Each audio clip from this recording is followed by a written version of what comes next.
नमस्कार, मैं हूं पुष्पेंद्र चौधरी और आप देख रहे हैं इंडिया वॉइस। वक्त हो चला है रिपोर्टर लाइव का, जहां दिन भर की हर बड़ी खबर ग्राउंड जीरो से हमारे संवाददाता आप तक पहुंचाते हैं। तो पहली खबर का रुख कर लेते हैं। चुनाव के तीसरे चरण से पहले जम्मू कश्मीर में बड़े बड़े दिग्गजों का तांता लगा हुआ है। इसी कड़ी में कई स्टार प्रचारक आज जम्मू कश्मीर के दौरे पर रहे। इस खबर पर ज्यादा जानकारी दे रहे हैं संवाददाता शुभम वोगल। पार्टी भारतीय जनता पार्टी के स्टार प्रचारक लगातार जम्मू कश्मीर का दौरा कर रहे हैं। वहीं आज भारतीय जनता पार्टी के अध्यक्ष जेपी नड्डा जी और राहुल गांधी जो है वो अलग अलग जगहों पर आज एक बड़ी बड़ी जनसभाओं को संबोधित किया है। वहीं आपको बताते चले तो कल प्रियंका गांधी भी जो है वो बिश्नाह के दौरे पर आ रही हैं और एक बड़ी जनसभा जो है वो बिश्नाह में करेंगी। और स्टार प्रचारक जो हैं वो लगातार जम्मू कश्मीर पहुंच रहे हैं। एक तरफ जेपी नड्डा जी ने आज बड़ी जनसभा की, राहुल गांधी जी ने बड़ी जनसभा की और कल जो है एक तरफ प्रधानमंत्री नरेंद्र मोदी जी जम्मू में जनसभा करेंगे और बिश्नाह में प्रियंका गांधी जो है वो एक बड़ी जनसभा करेंगे। कल जो है वो प्रचार की लास्ट तारीख है और कल के बाद प्रचार जो है वो बिल्कुल बंद हो जाएंगे। फिलहाल देखना यह दिलचस्प होगा कि इस बार नेशनल कॉन्फ्रेंस और कांग्रेस के बीच और भारतीय जनता पार्टी के बीच कितनी बड़ी टक्कर होगी, ये फिलहाल देखना बड़ा ही दिलचस्प होगा। और कल जो है कल प्रधानमंत्री नरेंद्र मोदी जी एमए स्टेडियम में एक बड़ी जनसभा करेंगे। वहीं प्रियंका गांधी बिश्नाह पहुंचेंगी और एक बड़ी जनसभा को संबोधित करेंगी। वीडियो जर्नलिस्ट राहुल के साथ Shubham Vogal, India voice. Reporter live में अगली खबर का रुख कर लेते हैं। सुप्रीम कोर्ट ने मानहानि के एक मामले में हाई कोर्ट के आदेश को चुनौती देने वाली दिल्ली की मुख्यमंत्री आतिशी और आम आदमी पार्टी के नेता अरविंद केजरीवाल की याचिका पर सुनवाई स्थगित कर दी है। इस खबर पर पूरी जानकारी दे रहे हैं संवाददाता नितिन चौधरी। मुख्यमंत्री अरविंद केजरीवाल और मौजूदा मुख्यमंत्री आतिशी के खिलाफ मानहानि के मामले में 30 सितंबर को सुनवाई होगी। बता दें कि अग्रवाल समाज का वोटिंग लिस्ट से नाम काटे जाने को लेकर आतिशी ने एक बयान दिया था और उसके बाद में लगातार जिसकी सुबह जो है दिल्ली हाई कोर्ट से याचिका दायर होने के बाद तो वो सुप्रीम कोर्ट में याचिका दायर की गई है। जिस तरीके से मानहानि मामले को लेकर दिल्ली के मुख्यमंत्री आतिशी ने बयान दिया था और कहा था कि अग्रवाल समाज का जो है वोटिंग लिस्ट से नाम काटा गया है। मामले की सुनवाई के दौरान शिकायतकर्ता बीजेपी नेता राजीव बब्बर की ओर से पेश वकील कोर्ट को बताया है कि उनकी तरफ से इस मामले में कैविएट दायर किया गया है, लेकिन कुछ तकनीक कारणों से रजिस्ट्री ने क्लियर नहीं किया है। लिहाजा इस मामले से सुनवाई टाल दी जाएगी, जिसके बाद कोर्ट ने सुनवाई को टाल दिया है। बता दें कि दिल्ली के बीजेपी नेता राजीव बब्बर द्वारा 2019 में केजरीवाल के अलावा आतिशी, मनोज कुमार और सुशील कुमार गुप्ता को आरोपित बनाया गया था, जिस पर कोर्ट ने केजरीवाल सहित अन्य के सम्मन जारी कर पेश होने के आदेश दिए थे। इस मामले में दिल्ली हाई कोर्ट ने 28 मई को दोनों पक्षों के जिरह के बाद फैसला सुरक्षित रख लिया था। वहीं बीजेपी नेता ने आरोप लगाया कि सोशल मीडिया के द्वारा जिस तरीके से भारतीय जनता पार्टी के लोगों को भड़काने का काम केजरीवाल कर रहे हैं, लगातार उस पर जो है सुनवाई होनी थी, लेकिन कुछ तकनीकों के कारण से जो है सुनवाई को टाल दिया गया था। लेकिन अब अगली जो सुनवाई है वो 30 सितंबर को की जाएगी। कैमरामैन सौरभ के साथ मैं नितिन चौधरी, इंडिया वॉइस, दिल्ली। हरियाणा चुनाव को लेकर केंद्रीय गृह मंत्री अमित शाह ने 3 रैलियां की हैं और कांग्रेस पर जमकर निशाना साधा। इस खबर पर ज्यादा जानकारी दे रहे हैं संवाददाता बीएस गुलियानी। अमित शाह आज हरियाणा के रेवाड़ी क्षेत्र में पहुंचे, जहां पर उन्होंने एक जनसभा को संबोधित किया। अमित शाह ने कहा कि कांग्रेस हरियाणा का समग्र विकास नहीं कर सकती। उन्होंने कहा कि कुछ लोग भाजपा से नाराज होकर आज़ाद प्रत्याशी के तौर पर चुनाव लड़ रहे हैं। उन्हें वोट देने की बजाय केवल भाजपा के कमल के निशान पर ही मोहर लगानी है। इस दौरान अमित शाह ने कहा कि जब तक संसद में एक भी सांसद मौजूद रहेगा तब तक आरक्षण ओबीसी का ज्यों का त्यों रहेगा। BS Guliani, India Voice, Ambala. Jammu Kashmir के कई इलाकों में एनआईए ने रेड किया। रिहायशी और राजौरी इलाके में छापेमारी की, लेकिन क्यों? इस खबर को बता रहे हैं संवाददाता शुभम वोगल। कुछ समय पहले हुए एक आतंकी हमला हुआ था, जिसमें बस पर 2 आतंकियों ने हमला किया और बस जो है वो खाई में गिर गई थी, जिसके दौरान कई लोगों की जान चली गई थी। आपको बताते चले तो आज जम्मू कश्मीर की लगभग 7 जगहों पर एनआईए की बड़ी रेड जो है वो चल रही है। इस पूरी जांच को लेकर जो है एनआईए जो है वो जांच कर रही है और रेड्स जो है वो जम्मू कश्मीर में चल रही हैं कि आखिरकार इस पूरे मामले के पीछे वो कौन लोग थे, किन लोगों ने उन आतंकियों को सहारा दिया और किस तरीके से पूरे मास्टरमाइंड के साथ एक बस पर जो है 2 आतंकियों ने हमला किया था और जिसके बाद 7 जगहों पर जो है वो आज एनआईए की रेड चल रही है। वीडियो जर्नलिस्ट राहुल के साथ शुभम भोगल, इंडिया वॉइस, जम्मू कश्मीर। चुनाव से पहले हरियाणा कांग्रेस ने बड़ा एक्शन लिया है और 13 नेताओं को पार्टी से 6 साल के लिए निष्कासित कर दिया है। आखिर क्यों? इस खबर पर पूरी जानकारी दे रहे हैं बीएस गुलियानी। कमेटी ने 13 कांग्रेस के नेताओं को जो है वो 6 साल के लिए पार्टी से निष्कासित कर दिया गया है। ये नेता टिकट ना मिलने के बाद जो कांग्रेस के प्रत्याशी थे उनका या तो विरोध कर रहे थे या फिर आज़ाद उम्मीदवार के तौर पर जो है चुनाव लड़ रहे थे। तो इन 13 नेताओं में से अंबाला छावनी सीट से चित्रा सरवारा, जो कि पहले कांग्रेस की अच्छी नेत्री थी, कदावर नेत्री थी, लेकिन जब कांग्रेस द्वारा उनका टिकट काट दिया गया तो उन्होंने आज़ाद उम्मीदवार के तौर पर जो है वो नामांकन भर दिया। जिसके बाद कांग्रेस की ऑल इंडिया कांग्रेस कमेटी ने एक अहम फैसला लेते हुए ऐसे जो 13 कांग्रेस के नेता थे उनको 6 साल के लिए निष्कासित कर दिया, जहाँ तक कि उनकी जो सदस्य थी वो भी 6 साल तक के लिए रद्द कर दी गई। जिसके बाद ये प्रत्याशी अब चुनावी दंगल में आज़ाद उम्मीदवार के तौर पर चुनाव लड़ रहे हैं या फिर विधानसभा चुनाव में जो विधानसभा के क्षेत्र हैं उनमें कांग्रेस प्रत्याशियों का जो जमकर बहिष्कार कर रहे हैं। ऐसे में जो हाईकमान है उसने बड़ा फैसला लेते हुए ये निर्णय लिया है और इन 13 कांग्रेसी नेताओं को जो है वो 6 साल के लिए निष्कासित कर दिया है। BS Guliani, India Voice, Ambala. Uttarakhand में जमीनों की अवैध खरीद फरोख्त को रोकने के लिए राज्यवासियों को बचाने के लिए सीएम धामी ने बड़ा फैसला लिया है।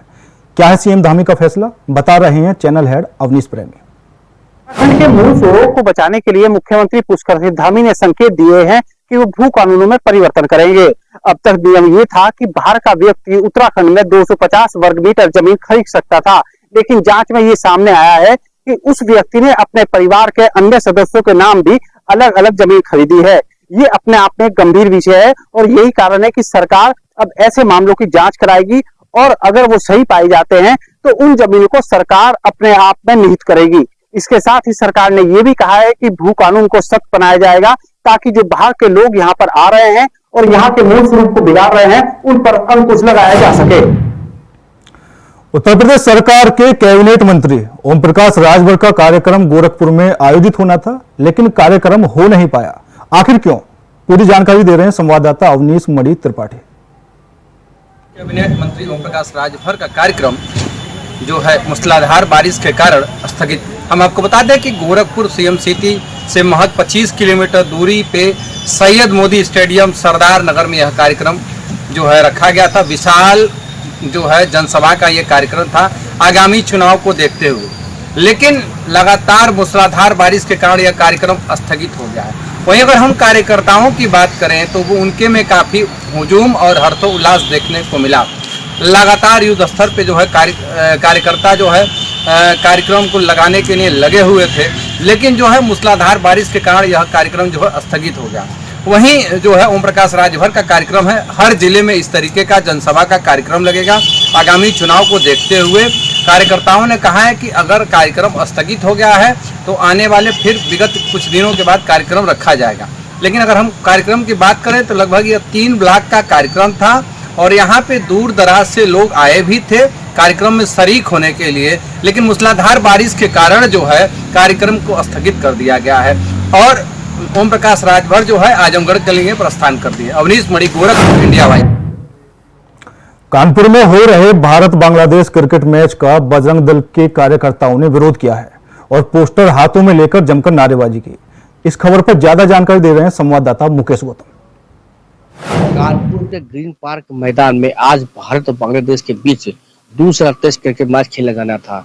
उसी के विरोध में बजरंग दल के कार्यकर्ताओं ने सैकड़ों की तादाद में उन्होंने वहां जुलूस निकाल करके विरोध प्रदर्शन किया। आपको बता दें कि उनका कहना है कि जिस प्रकार से बांग्लादेश में हमारे हिंदू भाई के साथ में अत्याचार किया गया और उनकी हत्या की गई है, उसकी उन्होंने कड़ी निंदा की है, जिसको लेकर के आज ग्रीन पार्क में जो मैच होना था वहां पर उन्होंने जाकर के उन्होंने विरोध प्रदर्शन किया है। लेकिन उसी को देखते हुए पुलिस ने पूरी तरह से मुस्तैदी दिखाते हुए उनको बीच रास्ते में रोक रखा था कि कहीं ना कहीं कोई ना कोई किसी प्रकार की जो मैच में बाधा न पड़ सके, जिसको लेकर के पूरी सुरक्षा व्यवस्था की गई है। अब देखने वाली बात ये होती है कि कानपुर पुलिस से किस प्रकार से मुस्तैद रहता है और क्या पूरा क्रिकेट मैच कानपुर में हो पाता है या नहीं हो पाता है। कानपुर से Mukesh Gautam, India wise. Chhattisgarh Congress committee ने न्याय यात्रा शुरू की है। इस यात्रा में प्रदेश प्रभारी सचिन पायलट शामिल होंगे, लेकिन क्यों किया जा रहा है न्याय यात्रा का शुभारंभ, बता रहे हैं संवाददाता प्रदीप माहेश्वरी। कमेटी के आह्वान पर आज गिरौदपुरी धाम से न्याय यात्रा आज प्रारंभ हो गई। कांग्रेस की यह न्याय यात्रा छत्तीसगढ़ में बिगड़ती हुई कानून व्यवस्था को लेकर की जा रही है, जिसको देखते हुए आज गिरौदपुरी धाम से न्याय यात्रा प्रारंभ की गई है।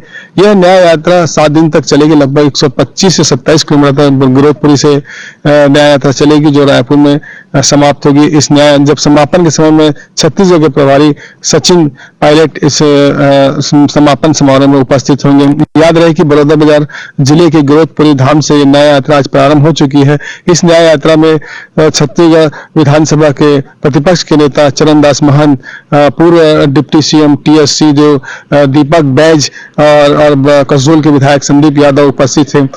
लगातार ये कांग्रेसी कार्यकर्ताओं के द्वारा ये न्याय यात्रा निकाली जा रही है, जहां पर जो इसको न्याय यात्रा को देखने में कांग्रेसियों में बड़ा उत्साह दिख रहा है कि याद रहे कि दिसंबर में नगरीय निकाय चुनाव होने वाले हैं और इसी को देखते हुए यह न्याय यात्रा निकाली गई है, जिससे कि अधिक से अधिक लोगों को आकर्षित करके कांग्रेस पक्ष में माहौल बनाया जाए।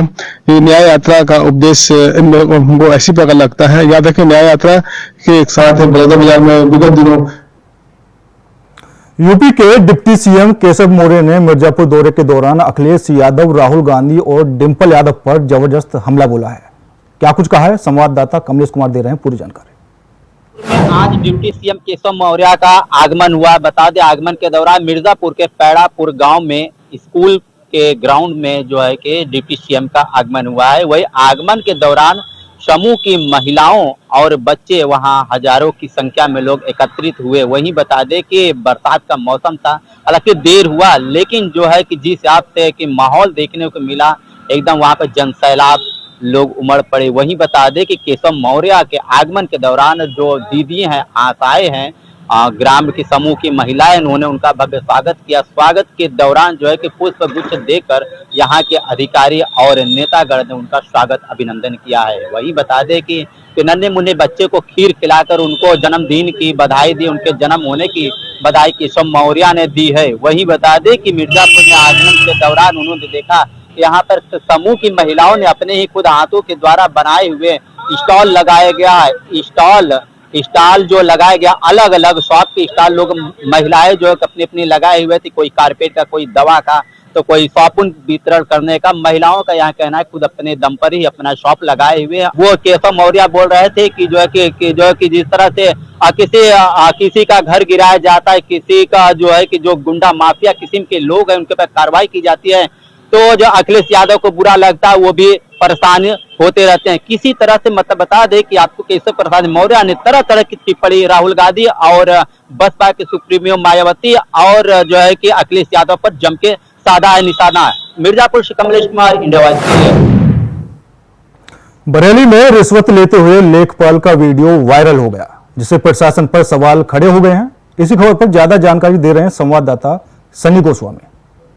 लोनावाला तहसील पर एक वीडियो वायरल हुआ है जिसमें कि आपको बता दें, वीडियो वायरल होने के बाद डीएम के निर्देश पर लेखपाल को सस्पेंड कर दिया गया है। आपको बता दें कि प्रमाण पत्र बनवाने के नाम पर लेखपाल ने पैसे की मांग करी, जिसमें कि एक वीडियो वायरल हुआ है। जो युवक है लेखपाल के सामने खड़ा है वीडियो में, वो उसके प्रमाण पत्र बनवाने की कह रहा है और जैसे ही प्रमाण पत्र बनवाने की वो चलता है, जैसे ही वो करता है, जिस वीडियो में आप देख सकते हैं, जैसे ही वो जाता है फिर थोड़ी देर में जाता है और लेखपाल के पास में ही एक वीडियो बना रहा था, जिसको लेकर वो वीडियो बनाते ही उन्होंने वायरल कर दिया। जिसके बाद में मामला शहर में पहुंचा। शहर में डीएम ने निर्देश पर एसडीएम ने आंवला में उसको सस्पेंड कर दिया। आपको बता दें कि ये बताया जा रहा कि 600 रुपये लिए गए थे वीडियो में, जिसको लेकर डीएम ने उस पर कार्रवाई की है। सीतापुर में विश्व प्रसिद्ध तीर्थ नैमिषारण्य में ललिता देवी मंदिर से लेकर चक्र तीर्थ तक बनने वाले कॉरिडोर के कार्य को लेकर प्रशासन ने क्या कुछ कार्रवाई की है, इस खबर पर पूरी जानकारी दे रहे हैं संवाददाता पंकज कश्यप। बुलडोजर की कार्रवाई हुई। आपको बता दें 1 दर्जन से भी ज्यादा दुकानों पर अतिक्रमण हटाया गया। आपको ये भी बता दें कि सीतापुर के विश्व प्रसिद्ध तीर्थ और मां ललिता मैया के मंदिर तक कॉरिडोर बनाया जाना है, जिसको लेकर तो उप निदेशक कल्याण सिंह और उप जिला अधिकारी पंकज सक्सेना की मौजूदगी में जो है पूरा जो है अतिक्रमण हटाया गया। आपको ये भी बता दें कि सपा के विधायक पूर्व स्वर्गीय रामपाल यादव के होटल को भी गिराया गया है, जो स्पर्श नाम से होटल था उसको भी गिराया गया है। वहीं स्थानीय लोगों को बता दें कि मायूसी का माहौल देखने को मिला है, जिनकी दुकानें हटाई गई हैं। और इसी के साथ आप ये भी बता दें कि सीतापुर के जो विश्व प्रसिद्ध तीर्थ है उसको नया रूप देने के लिए कॉरिडोर बनाया जा रहा है। सहयोगी सीएम के साथ पंकज कश्यप, सीतापुर। देहरादून के घंटा घर पर एक मामले को लेकर हिंदू संगठन से जुड़े लोगों ने जोरदार प्रदर्शन किया है और नारेबाजी की है। क्या है पूरा मामला, पूरी जानकारी दे रहे हैं संवाददाता धनराज गर्ग। राजधानी देहरादून के रेलवे स्टेशन पर दो आपसी पक्षों में झगड़ा हो गया, जिसके बाद पथराव किया गया और पथराव में कई वाहन भी कहीं ना कहीं क्षतिग्रस्त हुए, तो कई लोगों को चोटें भी आई। तो बताया जा रहा है कि पुलिस प्रशासन लगा वहां पर मौके पर पहुंची थी और जिसके बाद कई लोगों को गिरफ्तार भी किया गया था। और वहीं अब पुलिस कहीं ना कहीं उस पर बड़ी कार्रवाई करते हुए देखा जाए तो जो सीसीटीवी कैमरे हैं उनको खंगालने की कोशिश कर रही है और जो भी दंगाई हैं जिन्होंने ये दंगा फैलाया है उनके पीछे कहीं ना कहीं पुलिस अब कहा जाए कि उन पर बड़ी कार्रवाई जरूर करेगी, क्योंकि सीसीटीवी कैमरों के माध्यम से साक्ष्य जुटाए जा रहे हैं और उन लोगों की पहचान की जा रही है जो इस दंगे में शामिल थे। और वहीं देखिएगा कि बजरंग दल के लोग भी इस मामले में पहुंचे थे, क्योंकि देखा जाए कि जो मामला था वो 2 पक्षों का था और वो प्रेम प्रसंग का मामला था कि एक लड़की नाबालिग जो बदायूं की रहने वाली थी उसको एक युवक देहरादून में बहला फुसला कर लाया था और जिसके बाद जीआरपी ने उसको पकड़ा था और जिसके बाद ये पूरा मामला सामने आया कि वहां पर पथराव की स्थिति बनी। लेकिन अब देखिए कि पुलिस तिरुपति बालाजी मंदिर के प्रसाद में मिलावट के बाद संगम नगरी प्रयागराज के प्रसिद्ध शक्तिपीठ मां ललिता देवी मंदिर में बाहरी प्रसाद के चढ़ावे पर रोक की अपील की गई है। अपील किसने की है, पूरी जानकारी दे रहे हैं संवाददाता शोएब रिजवी। तिरुपति मंदिर में मिलावटी लड्डू का मामला अब कहीं ना कहीं राजनीतिक रूप से जहां तूल पकड़ रहा, वहां मंदिर कमेटियां भी अब इसके लिए जागरूक हो रही हैं। संगम नगरी प्रयागराज के जो मंदिर हैं वहां पर भी इसकी जागरूकता देखने को मिल रही। हालांकि अभी नवरात्र शुरू होने को कुछ दिन बचे हैं, लेकिन उससे पहले ही यहाँ के जो ऐतिहासिक ललिता देवी मंदिर है वहाँ की कमेटी ने बाकायदा एक पोस्टर चिपका करके लोगों को अवेयर किया है कि वो कोशिश करें कि जो भगवान को प्रसाद के रूप में चढ़ावा चढ़ाते हैं वो सूखे मेवे या फल ही चढ़ाएं, यानी लड्डू या इस तरह की चीज़ों से परहेज़ करें, क्योंकि इसकी शिकायतें मिल रही हैं कि इसमें मिलावटी जो घी है उसका इस्तेमाल होता है, जो किसी चर्बी से बनाया जाता है, अलग अलग जानवरों की, इस तरह की चीज़ें हैं। इसको लेकर के अब जो संगम नगरी प्रयागराज के मंदिर हैं उसने एक पहल की है और बाकायदा वहाँ पर एक पोस्टर भी लगाया है, जिससे लोगों को इस बात के लिए जागरूक किया जा रहा है कि भगवान को जो भोग लगाने के लिए, प्रसाद के लिए जो चढ़ावा इस्तेमाल किया जाता है वो कोशिश करें कि जो सूखे मेवे हैं उसका इस्तेमाल करें। उत्तराखंड बीजेपी का राज्य में चला सदस्यता महाअभियान का पहला चरण समाप्त हो चुका है। इसे लेकर समीक्षा बैठक भी की गई। ज्यादा जानकारी दे रहे हैं संवाददाता अभय केतुरा। बीजेपी के सदस्यता अभियान के पहले चरण की समाप्ति के बाद आज इसकी समीक्षा बैठक हुई। बीजेपी का कह सकते हैं 3 सितंबर से लेकर 25 सितंबर तक ऑनलाइन और ऑफलाइन दोनों माध्यमों से अपने सदस्य बनाने का काम किया, जिसमें 12,03,000 सदस्य ऑनलाइन माध्यम से यहाँ पर बनाई गई और 1,09,000 सदस्य ऑफलाइन माध्यम से बीजेपी ने यहाँ पर बनाए, यानी ऑफलाइन माध्यम जिनके बाकायदा फॉर्म यहाँ पर भरे गए, जिनके पास मोबाइल की सुविधा नहीं थी, उन लोगों से फॉर्म भरा कर उनको सदस्य बनाने का काम यहाँ पर किया जाएगा। अगला चरण बीजेपी का 2 अक्टूबर से शुरू होगा, जो 15 अक्टूबर तक चलेगा। बीजेपी को उम्मीद है कि इन दोनों ही चरणों में पार्टी ने जो लक्ष्य निर्धारित करा, यानी 20 लाख से ज्यादा सदस्य बनाने का, वो सदस्य यहाँ पर बीजेपी बना लेंगे और उसके लिए बाकायदा पदाधिकारियों को जो लक्ष्य यहाँ पर दिए गए, तय लक्ष्य जो यहाँ पर दिए गए, चाहे विधायकों को 10,000 का हो, मंत्रियों को 10,000 का हो, या फिर जो दूसरे पदाधिकारी हैं उनको 5,000 और 7,000 के जो लक्ष्य है, उन लक्ष्यों को भी पाने का यहाँ पर किया जाएगा। ये नहीं समझा जा सकता है कि बीजेपी अपने सत्ता अभियान को, अपने संगठन को मजबूत करना चाहती है ताकि उत्तराखंड में आने वाले दिनों में बीजेपी का संगठन मजबूत हो सके और चुनावों में उसको लाभ मिल सके। कैमरा मैन अभय कैंतुरा, इंडिया वाइज। मिर्जापुर के चुनार क्षेत्र में अचानक बाबा बागेश्वर नाम से सुप्रसिद्ध पंडित धीरेन्द्र कृष्ण शास्त्री महाराज का आगमन हुआ। इस खबर पर ज्यादा जानकारी दे रहे हैं संवाददाता कमलेश कुमार। बाबा को कौन नहीं जानता है, सोशल मीडिया और टीवी के माध्यम से हर जिले के हर व्यक्ति उनको जानते। बता दें कि धीरेन्द्र कुमार शास्त्री जो कि पर्चा देखने पर ही लोगों की समस्याओं का हल कर देते हैं। अपने ही दरबार में बैठे हजारों की संख्या में लोग आते हैं अपनी समस्याएं लेकर और पर्चा दिखाकर अपनी समस्याएं का निदान करके लोग हंसते हुए चले जाते हैं।